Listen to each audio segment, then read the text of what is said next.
Hell, and I thought that Avatar was an expensive movie, but when we talk about video games, Bungie and Activision have 500 million reasons to not screw this up.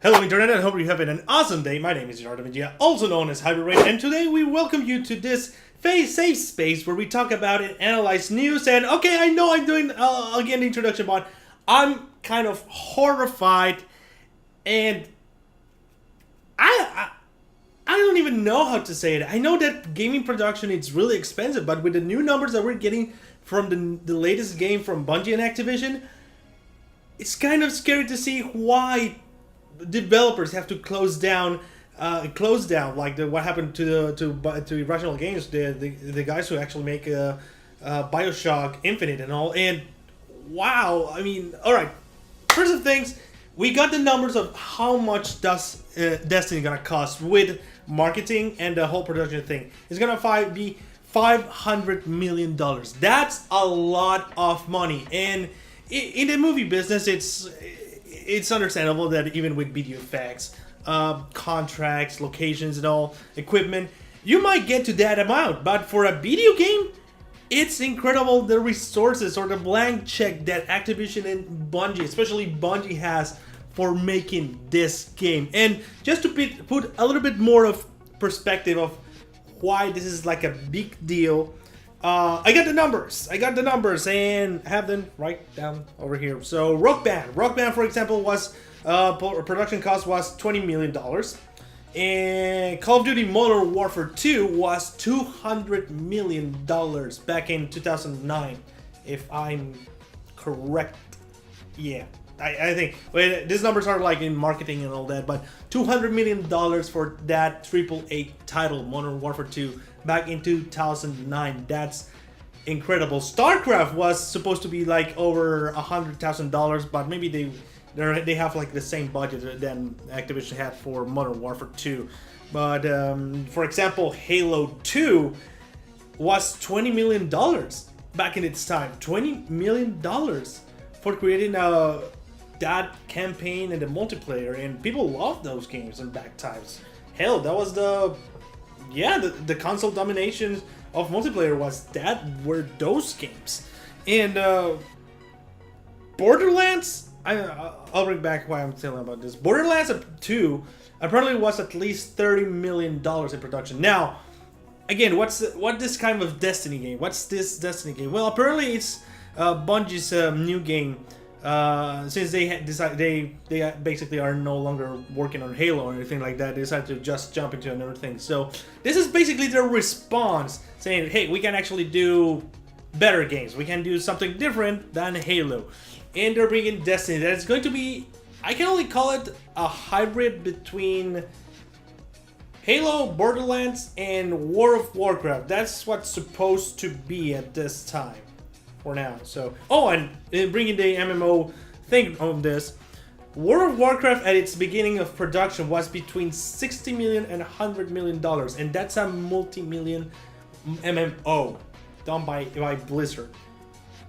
And it's terrifying that at this time we already know that this game is gonna has the huge cost of an Oscar-winning movie like it was Avatar, and wow, I don't really know what to say about it. I'm kind of worried about it because if you remember last season, I was talking about the problems that we have with video games today. That even selling 2.5 million copies, or at least like between that number and 5 million copies, it is not a successful game. That happened with the new reboot of Tomb Raider, and surprisingly enough, 2.5 million copies is a lot of money.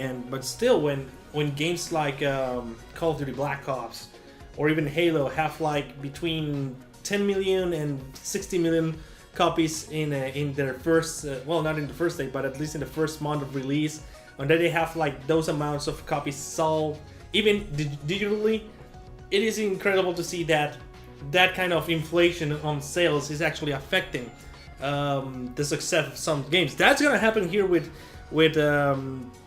Destiny, because if my calculations, if my calculations are correct, they at least for recovering the whole budget has to be, they have to sell at least 15 or 16, between 15 and 18 million copies. At least if they just put it $60, if it's only a $60 game with no DLC.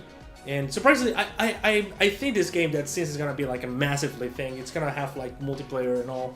It's gonna have like some kind of mix of DLC and maybe microtransactions. Who knows? I mean, or they'll go either free to play sometime, and I don't really know. It's kind of scary because here is what is gonna happen.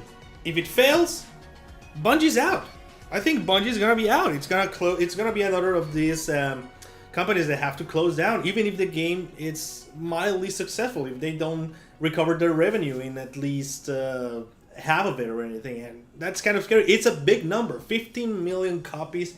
It's a big number. Not to mention that normally they don't take into account the digital copies. And as far as I know, if you buy something digitally, you're getting the 100% of the revenue. You're not paying for the physical CD, the physical plastic, so that's money that goes directly to them.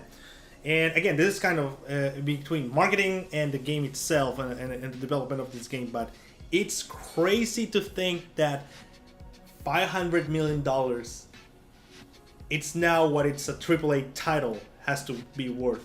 And it's totally understandable to see why developers are scared of getting into these projects with this kind of budget, because most of the times, even if they try to do an amazing single-player campaign, that money has to go somewhere else. If you use it too much in the multiplayer, the single-player campaign can actually black down. Or if you use it too much in the single-player, the multiplayer is not going to help. And unfortunately, on this time, players look a lot for multiplayer, competitive multiplayer. And sadly, that's what may happen with Destiny. Unless they're able to combine the MMO experience of World of Warcraft, the amazement and easy game mechanics that it was Halo, because the reason it worked perfectly on consoles was because Halo was able to do what few first-person shooters in console were able to do, to have great controls, easy to use, immediately have fun.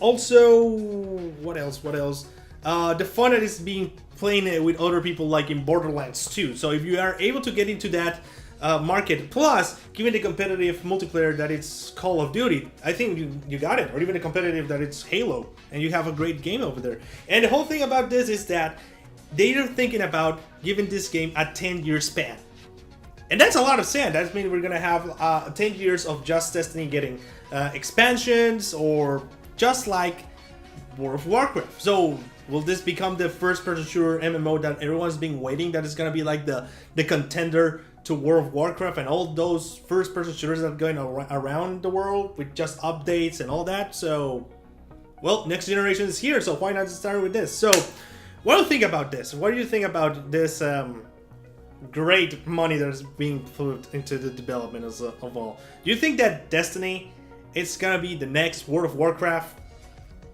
for first-person shooters, in a sense? So, let me just know in the comments down below. So, comment, discuss, be responsible. We'll be talking about it next time. I'm Gerardo Mejia, also known as Hyperbrain. See you guys next time. $500 million. Do you know how much stuff can I buy with that?